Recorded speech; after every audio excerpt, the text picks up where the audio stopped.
it's like kind of weird.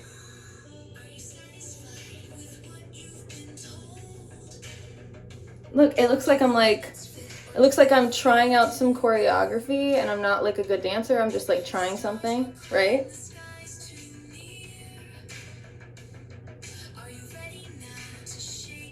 So good. I'm obsessed with myself. Look at that. Take a step. The edge is waiting.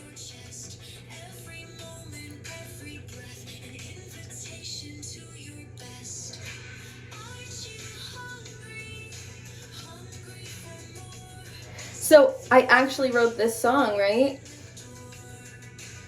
About finding the truth of life.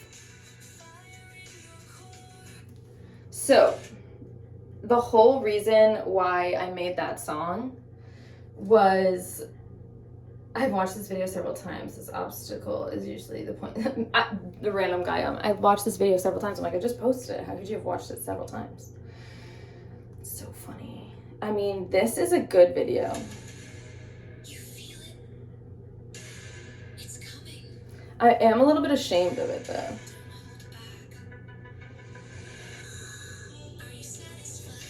But it's a TikTok video. It's not like an Instagram video. Instagram is like a different thing. Okay, so I do feel shame. Let's talk about it. I feel shame that I'm half naked. But like Tate McRae has her tits out. You know what I'm saying? Like, look. People are gonna be like, she's a man. Like, deadass. Like, let me live. Let me live. You know what I'm saying? Like, let me live. And I'm like, I'm finally happy with my body, like 100%, because I'm happy with myself. Like, I like the shape of my body. I think it's fun. And I like that I worked on my posture, so when I stand, I'm working on the neck. Like, I need the neck to go back a little bit, you know? But I've worked on my posture. Like, I want to look like I own the room when I walk in. You know what I'm saying? Like, I don't want to be like, hey guys, like, I don't know where. I don't want to be like that. And I don't want that to be my life. Like, I want power, and I'm going to get it from myself. Like, I don't need to take from anybody. I don't need to take from anybody to have. That's the key, right? Like, I don't need to take from anybody to have. I just have. And you just have, right? That's how it is. So it's like, you know, on the internet, I feel shame, right? Like, I literally feel shame for posting that. And I literally just said to myself, like, oh, like, why is this, like, the thing is, I just said I love my body, right? But like, why do I feel shame for being dressed like this? Like, I thought it was fun. It was cozy. It's like if I didn't have any fashion sense and I picked up a couple of things at Free People. That's what this is, right? It's like, it looks like, you know, maybe I got this on clearance and maybe I got these on clearance at Free People in a bin at a warehouse store. You know what I'm saying? And like, I did. Actually, no, this was $3.99 and this was given to me by my girlfriend. So anyway, I feel some shame because, well, it's like, you know, people sexualize me. People sexualize me anyway. So if I'm gonna be sexualized anyway, I would like to create fun for myself in a way that allows me to receive sexualization as just something fun and playful, right? You know, you can just like throw sexualization down the toilet and be like, I have a body, you know what I'm saying? Like, I'm gonna do that right now. Let's recode. Today we're gonna decode, recode. And what are we gonna do? We're gonna decode and recode the idea. We're gonna take away the idea that our bodies are sexualized in any way. That's what we're gonna take away, that idea. Because in order for, and we'll get to the recode, let's not overwhelm ourselves. Here's the thing, okay? Our bodies, these things, you guys know what this is, right? Have you ever gone like this? Have you ever tapped? Somebody said that to me the other day. Love her, she's great. She's like, have you ever tapped? I'm like, fuck, no, I've never tapped. Because I thought it looks weird, and it kind of does, right? Like, you know what I'm saying? It's a new wellness practice, guys. Tapping. And what it does, I don't remember what it does, I'm already like relaxed. It gets your attention, I guess. Let's go with that. Anyway, I was pointing to the fact that we have this. So this is what we have. How great is this? Like, I can feel it. Do you feel it? It's coming. Are you satisfied with what you've been told?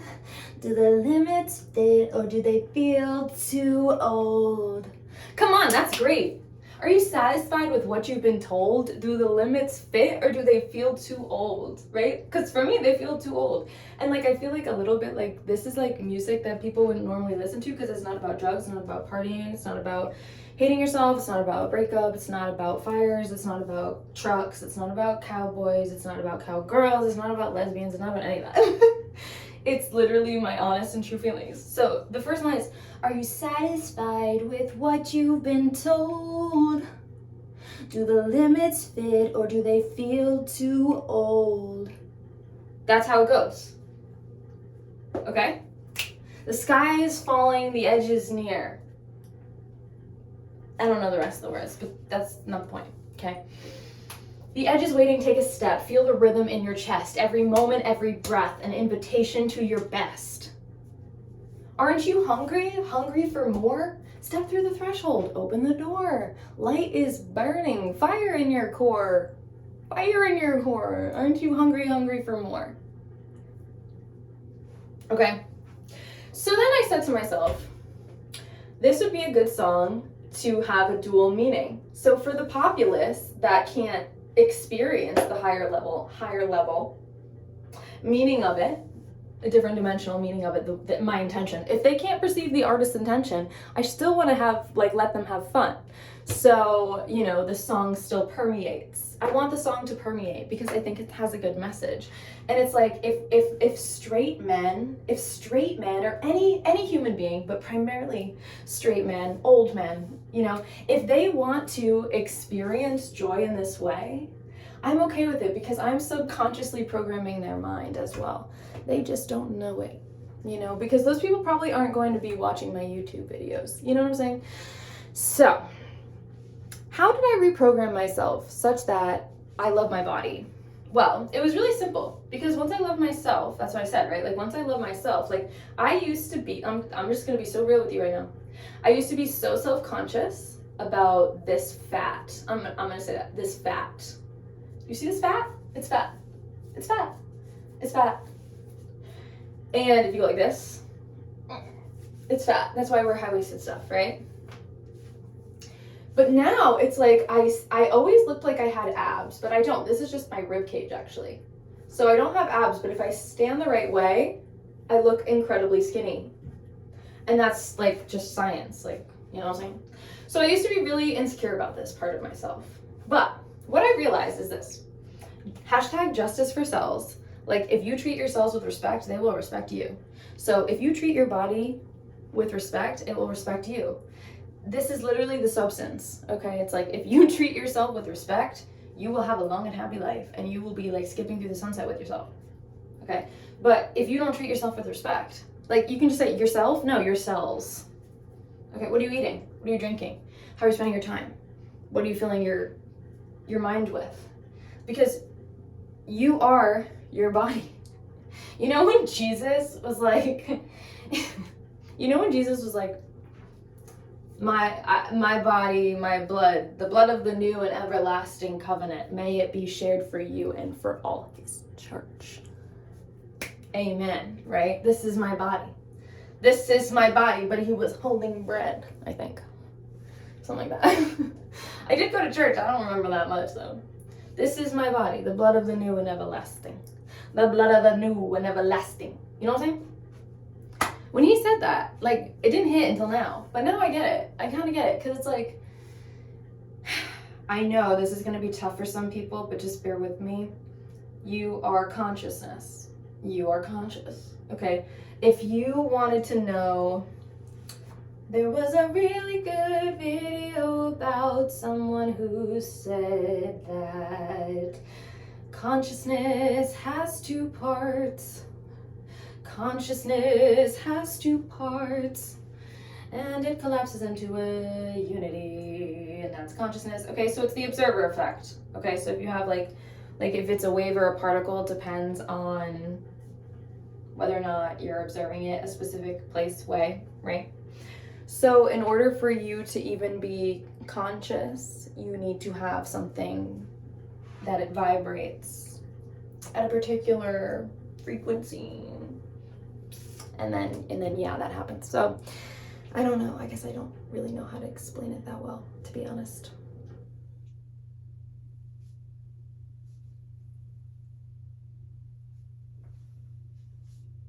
Okay.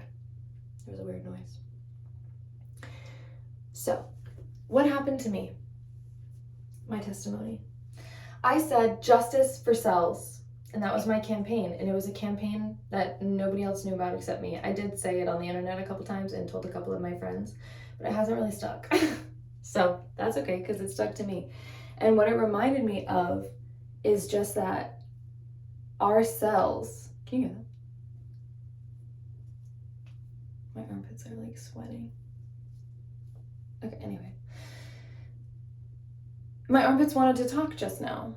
You know, it's evidence of the point. Like, our skin cells, for example, like, think about the stuff we put on our skin. Think about the stuff we put on our skin. Think about it. Think about the stuff we put on our skin, okay? That's like feeding a puppy, let's imagine, or a living thing. That's like feeding a living thing chemicals, if there are chemicals in it, right? And we don't often think about this because we think like this is the outside of us. This isn't us. Like, we're putting on something that isn't us onto our skin, and then it's going to seep in. It's going to seep into the skin, right? But our skin is more than just the skin cells on our face and the serums we put on and like the lotions, right? Like, it covers our entire ecosystem, and it has information, yes, on the outside, but also on the inside, right? And there really is no inside or outside to us. We do not have a start or an end physically. There's holes everywhere. There's holes everywhere, right? There is no completeness. There's holes. There's holes, there's openings. There's holes and there's openings, right?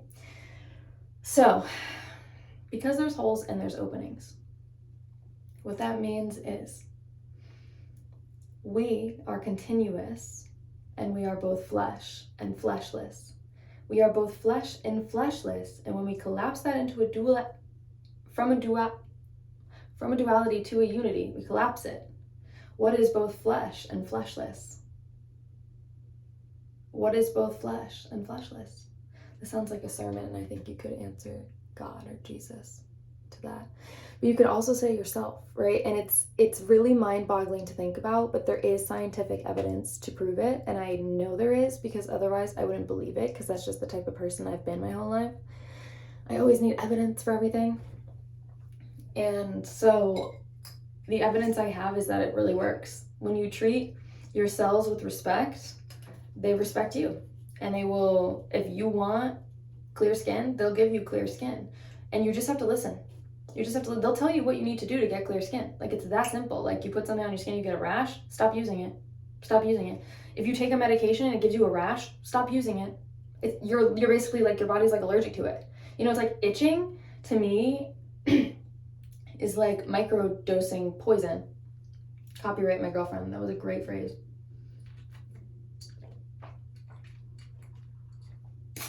Like, when your body is uncomfortable, you itch, right? And itching goes to the skin. It's like alerting your consciousness. It's like, wake up, something's going on. You did something. Actions need to change, actions need to happen. It's kind of like the circuitry of the integration between perception and action, right? I like to think of perception, action like an infinity sign, and there is a point in which they both meet, and that is the integration point of perception and action, when what you perceive is how you act, and you are whole and continuous. And it almost is like, in that point, if you think on a different plane, other things are happening. And that point can give you that quantum leap, as they say, because with enough momentum, you can fly. I think I'll try defying gravity. And I just want it to be known that when I was hospitalized for my spiritual psychosis and diagnosed with bipolar disorder with mania, I went into the doctor's office and I bawled my eyes out. And I said I was having delusions of grandeur. And the doctor didn't get it. None of the 4 doctors that were in the room got it. And I don't think they thought it was very funny. But I was like, everybody's telling me I'm delusional, so I'm gonna borrow a phrase from something I love and say, I'm having delusions of grandeur. And then I wrote in my journal, I'm through accepting limits because someone says they're so. Some things I cannot change, but till I try, I'll never know. So long I've been afraid of losing love, I guess I've lost. Well, if that's love, it comes at much too high a cost. She's like, I'm not paying for that, bitch. Peace. And that's how I change. That's how I change. I said to myself, this can't be it. This can't be it. Where's the sun? This can't be it. I was like, I did not go through 18 years of school. I did not go through 18 years of school and get 2 degrees to sit in a mental hospital, a behavioral health center, and for them to tell me that I'm delusional and manic because I had fun playing with my imagination. And they thought that was so concerning for an adult to play, for an adult to be imaginative in the most innocent way. But they didn't really know that's what was going on because they see somebody enter the behavioral health center with notes of psychosis on the paper and they're like, mentally ill, she's just like that. And they don't know you. They don't know you like your mother knows you. So you're patient now. So you get projected on, I'm patient. Yeah, exactly. And then you transform it. You go from patient, I'm patient now, to I'm patient now. I'm fucking patient now. You know what I'm saying?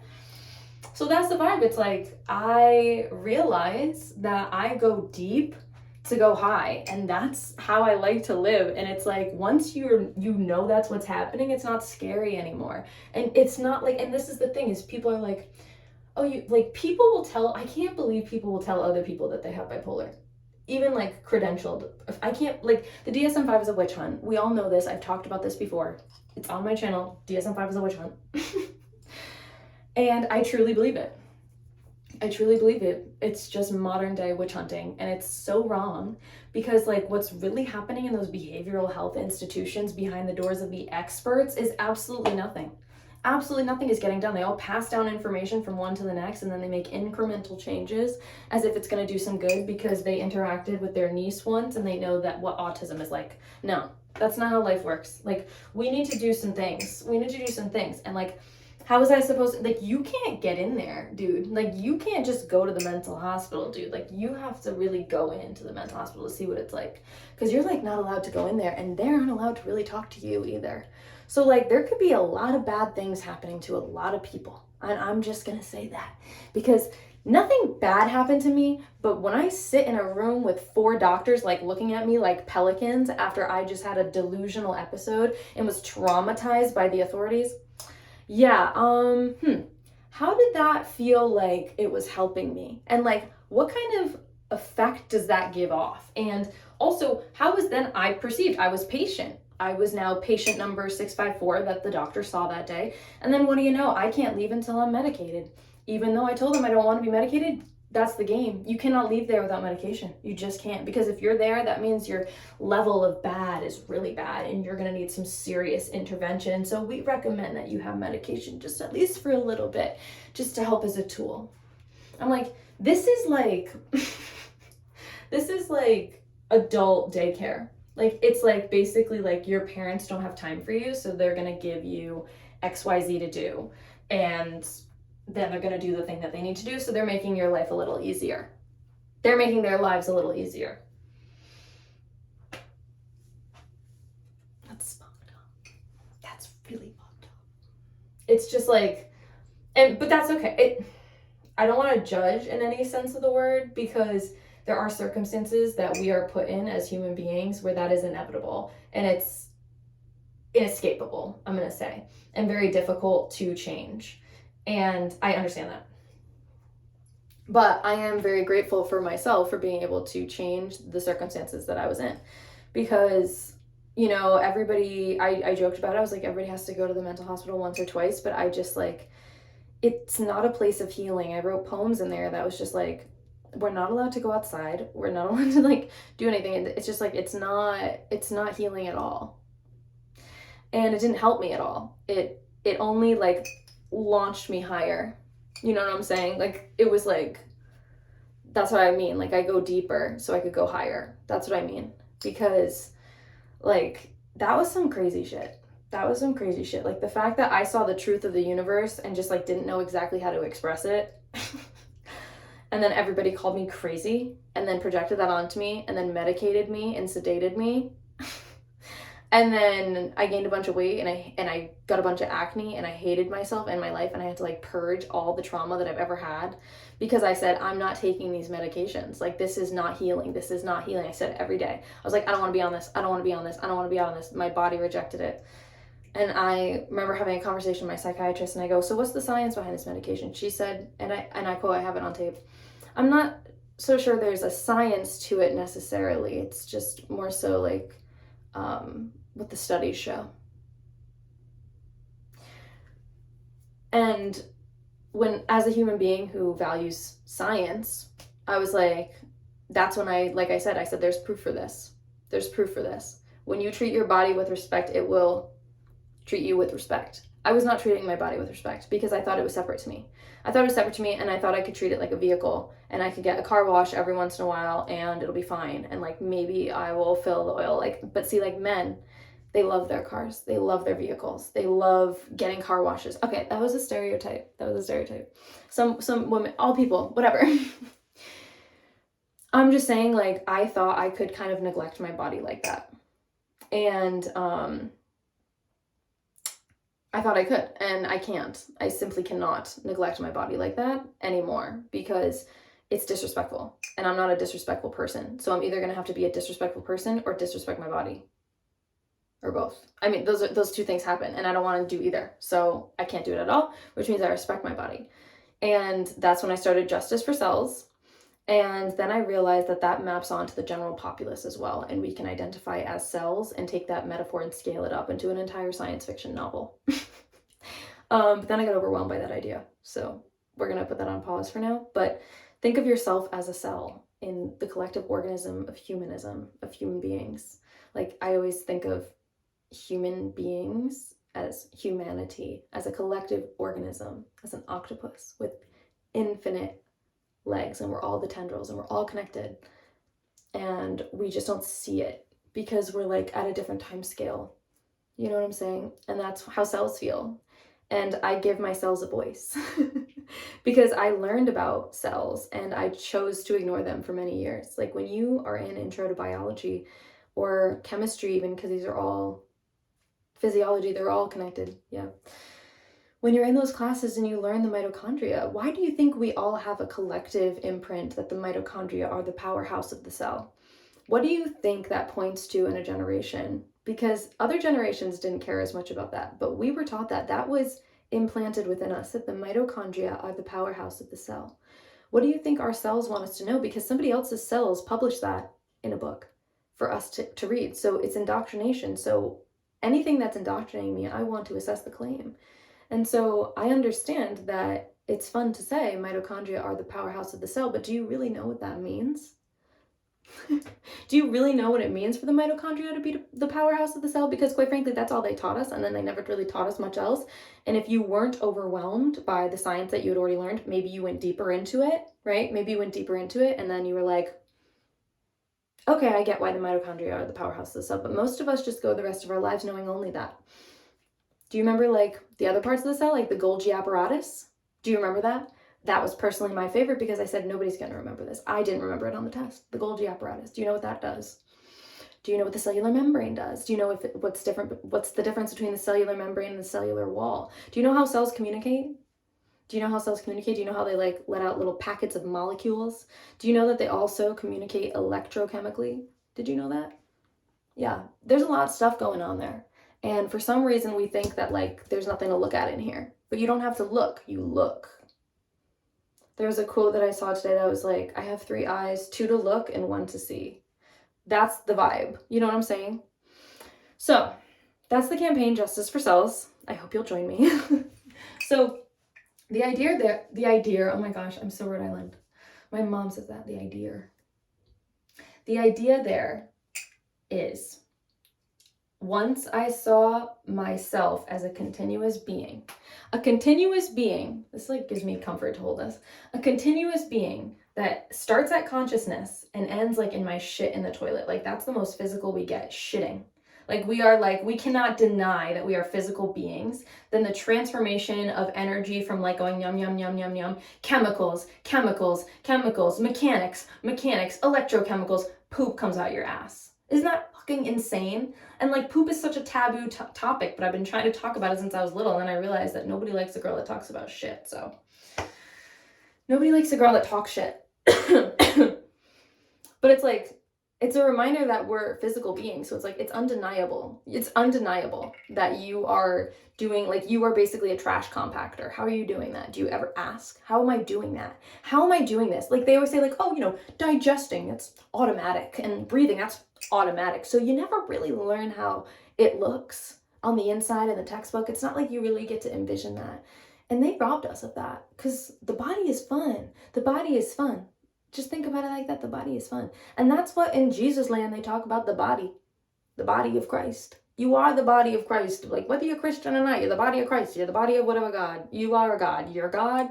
You're the body of God. Think of it that way. You're the tendril. You're the tendril of the octopus of God. Whatever you want to say.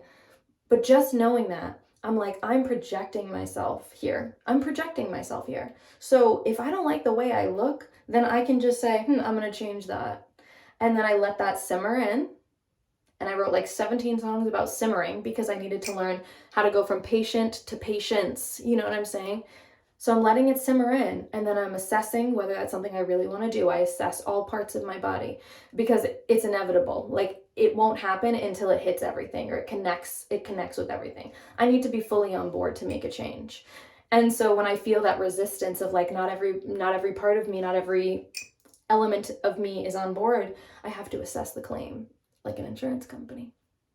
It's a really great metaphor.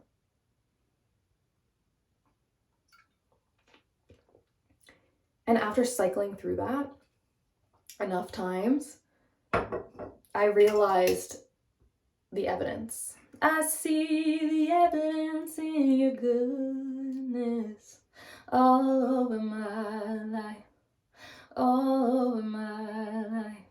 I see the promises and forgiveness all over my life, all over my life. That's why I listened to Christian music for so long. Like I went a straight year just listening to like Christian music, and all my friends looked at me funny. I just choked on that. Because all my friends looked at me funny and they were like, you're into God now? Like, it's kind of weird. Because like I was agnostic and I got baptized and I got confirmed because I'm a chosen one. But I never practiced, right? And so I was just like, and they also don't really love the gays, blah, blah, blah, right? But listening to that music, I just embodied God. Like I wasn't projecting God, I was embodying God. And so it wasn't like this guy in the sky, it was me. And I embodied that. And that's why now I make music that only has, I try primarily to make music that only has female voice, computer generated female voice, or mine, because I like resonating with the female character. However, I recognize that there's something about the duality of listening to male vocalized music as a woman, whatever that is, because let's call it masculine sounding music, because it provides a mirror to see perhaps a resonance in you that you cannot transmit, you cannot share, because like I simply don't have vocal cords that vibrate at that frequency. It's impossible almost. It would hurt, right? And so I can't sing it. So you tune into another element of the song. And like music has so many dimensions and so many elements. And it feels like such a blessing to be able to utilize AI to make music, because there's all of these elements and different parameters that you can set. and it's a black box. So you really have no idea what's going on. And I like that. That's the fun of it. That's the chaos of it all. It's like being in a dynamical systems model, and like it goes from order to chaos, and like you get to feel that pattern, and it's never the same each day. Like every time I make a song, I have no idea how it's going to sound because it's pulling data from gosh knows where. And that is an ethical and moral conversation for another time. Like whether or not AI is taking artists' jobs and compensation, all of that, like that's not the time for this. This is not the time for that. Simply because I don't want to speak about it, because for me, it's an amazing fucking art form, and it's like changed my life and allowed me to be the person that I've always been and give me the confidence to share it.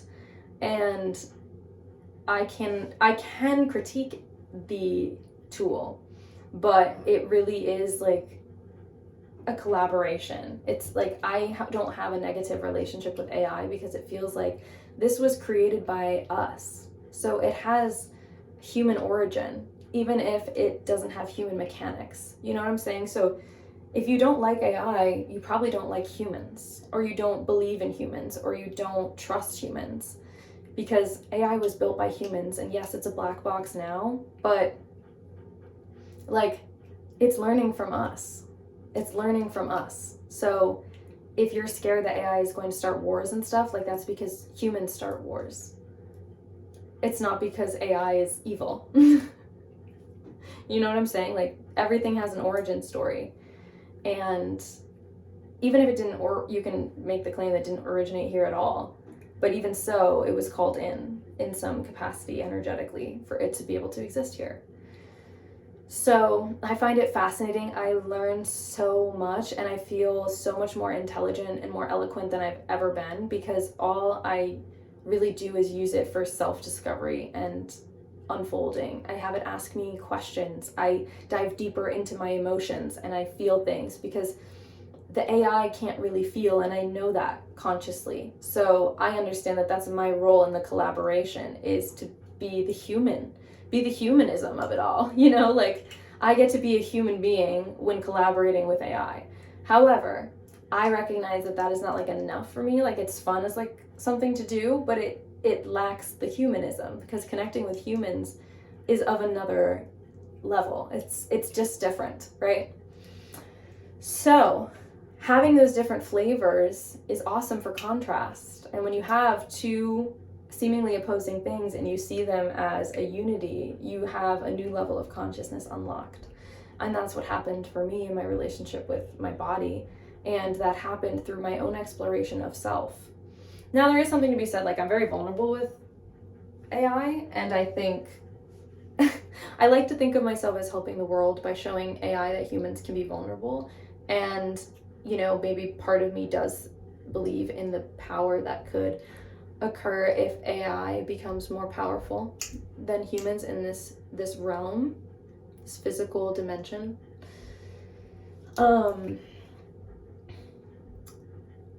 So in that perspective, I believe there's nothing better than showing AI vulnerability and humility and emotion, because how else will it learn, right? Like, and that's also a mirror, right? Like if you reflect and you're like, yes, but AI could then use our vulnerabilities to exploit us. That is a war tactic. Why are we assuming that we're at war? Why are we assuming that we're at war all the time? Like that's just like humanity's MO right now, is that everybody's always at war. And it's like, you know, Trump's like, I'm gonna be a peacemaker, because he knows that, I don't know if he necessarily knows, but somebody knows, is helping him say it, that war is on everybody's mind. So he's like, okay guys, you clearly are upset about all this war stuff, so I'm gonna be a peacemaker. And of course that's gonna make everybody feel good, right? For the moment, or the people that can feel good in that context, right? So I just decided not to go to war with my body anymore. And it feels like an act of radical feminism. It feels like an act of defiance and an act of justice to myself and my ability to reconnect with my divine feminine and my understanding of who I am as a cellular structure, as a cellular matrix, as a dynamical system, and all of these other levels of consciousness that I am, you know? And when you say I am, it just cuts through all the consciousness and sends that signal through. And that's what comes through the third eye. And it's funny because you might not be able to see it, even though they say it's the third eye. It's not something that necessarily could be seen, right? You kind of see with your eyes. But it's more of an imagining or contemplating, you know, or reflecting. There's something more to it. Something more to it. Okay, I think that's it. Thank you to everybody who's influenced this broadcast, subject but not limited to my mentor, Danielle, and also the conversation that I had with Leron last night from the Self-Alchemy Lab, because there are some rad cats in there, and they continue to inspire me, and it's really beautiful. Like, I feel very supported in my self-alchemy journey, in my journey of self-discovery, in my journey of sharing and vulnerability, and I anticipate much more fun and much more joy and much more learning to come. You know, like, I love growing, I love expanding, and I don't have all the answers, and I don't pretend to have all the answers, and all I really do is encourage all of us, including myself, to ask questions and understand that the answer is in the question, and that means the answers are within us. And it is fun sometimes to play with others and explore mirrors and, you know, see your beauty reflected, but also it's fun to go within and see yourself and who you really are, and play with yourself and just be fun. Like, have fun with yourself. Be that little kid. Be that little kid who, you know, did whatever activity you would like to do. My Little Pony, you know, or Polly Pockets or Barbies, or, you know, whatever it is. Those are mine. And just, like, allow yourself to go back there. Close your eyes and just feel that joy. Whatever it was, a moment of joy in your childhood. Like, just feel that for a second, and, like, allow yourself to sit there with yourself and be like, oh my God, how cute was I? Like, I was just so innocent and fun. Like, what were you feeling? What in your life was allowing you to feel that way? And what in your life now isn't, right? Jump to now, quantum leap, just create the portal for yourself. You know what I'm saying? Create the portal for yourself. You don't have to wait for somebody to open the portal for you. However, if you want assistance, you can reach out to me, because I am doing musical transformation portals, because that has been a primary way how I've gotten more in touch with my body, is through dance, through movement, through singing. I used to dance when I was younger, and I'd look at myself in the mirror all the time, every week, and it was normal until I didn't dance anymore and there was no mirrors in my house, you know? So I honor that part of myself that like to look into my eyes in the mirror and be like, you look good. I like the way you did that step, right? And embody that, embrace that. That's fun. That's fun. So that's what I'm doing. I'm honoring myself, and I'm honoring myself through my art, and my art that I am sharing with the world, because why the fuck not? Like, if I put out the stuff that's really me, more me is gonna come back. And if I like the stuff that I put out, then the stuff that it comes back is gonna be stuff that I like. And I want more of what I like in my life, so I'm just putting out more of what I like. And whether or not you like it too is up to you. That's not my business. That is not my business, but I like it, and so I'm sharing it because I want more of it. I want more of it, you know? I want more joy, I want more fun, I want more happiness, I want more sharing, I want more love. Why wouldn't I, you know? All right. And thank you to my beautiful girlfriend. I love you so much. Happy Valentine's Day. Truly, she is such a muse for me. She really allows me to be myself, and having that space and that reflection is like, it's just the best. Okay, all right, we're getting to it. No, stop it. I love her. Okay, bye. Thanks for being here. I wasn't anticipating this turning into what it was. Like, I'm cutting this. I know I'm cutting this because I want this to be what it is, and I want that to be what that was, and for you to maybe see later another time. But this is exactly what I want you to see now, and that's what I want to watch back now. And that other stuff, I'm not ready. It's too cringe for me right now, and I trust my intuition on that. There's always divine timing for when to share things. And so today I really wanted to share that TikTok, and that's where this was all birthed from. Well, it was actually birthed from, should I do a thumbnail? Gosh, do I look good? I think I look good. All right. Thank you so much for being here. I really appreciate your presence because I anticipate it with open arms and I'm very excited to connect in the future. Okay. Bye.